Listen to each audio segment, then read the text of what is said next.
You've probably been told a story about emotional healing. You know the one, that if you just wait long enough, or talk about it enough, or forgive enough, all that pain will just sort of vanish. But what if most of what you believe about healing is actually wrong? What if that stuck, frustrated feeling you have isn't your fault at all? Well, today, we're going to pull back the curtain and look at a much more truthful perspective. So let's just get right to it. Why do you still feel stuck? Maybe you've been following all the so-called rules for years, right? But you still feel the weight of what happened.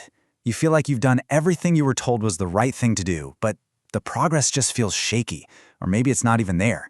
And man, that is such a deeply frustrating place to be. And this is probably the most important thing you're going to hear today, so I want you to really let it sink in. You haven't been failing. If you feel like you're broken or that you're just not trying hard enough, I want to offer you a completely different reality. The issue is not with you, it's not about your effort, and it's definitely not about your capacity to heal. Here's the real problem. The map you were given was fake. Seriously.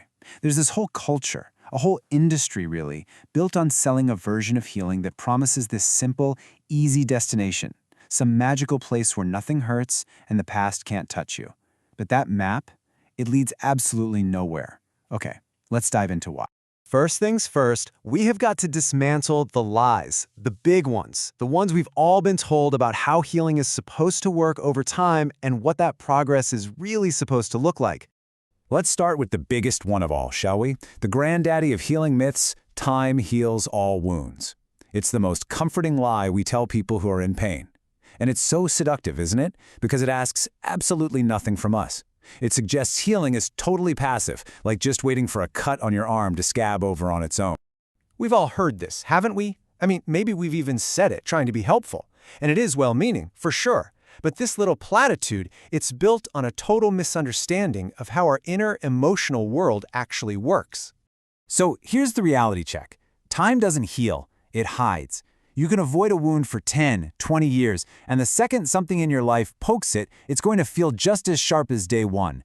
Healing is an active process. It requires you to consciously turn towards the experience to metabolize it. A memory that's buried alive, it never dies. It just finds other, sneakier ways to get your attention. And this second myth, this is the one that creates so much self-doubt and shame. It's this unspoken expectation that your healing journey should be a nice, neat, steady, upward climb. You know, a good week should be followed by an even better week. No setbacks, no bad days allowed.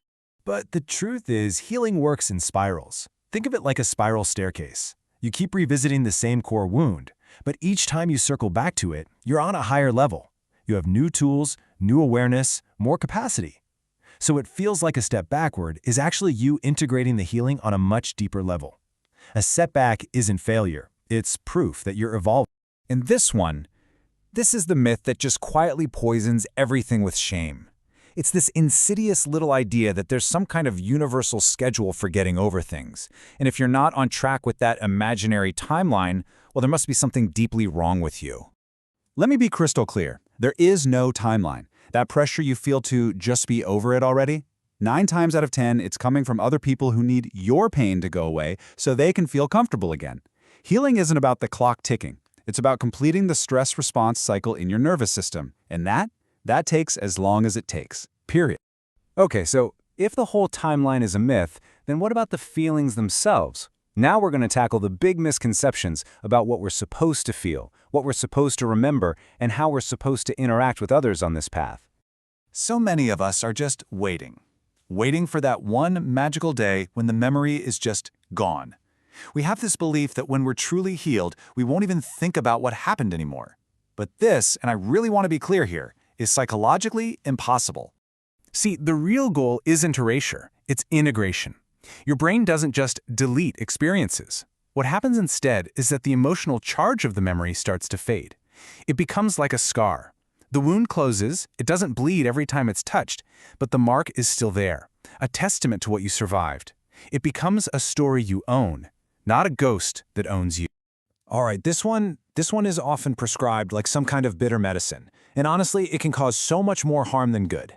It's the idea that you cannot possibly find peace, that you're fundamentally stuck until you've formally forgiven the person who hurt you. Let's be really, really clear about this. Forgiveness is optional. Healing is not.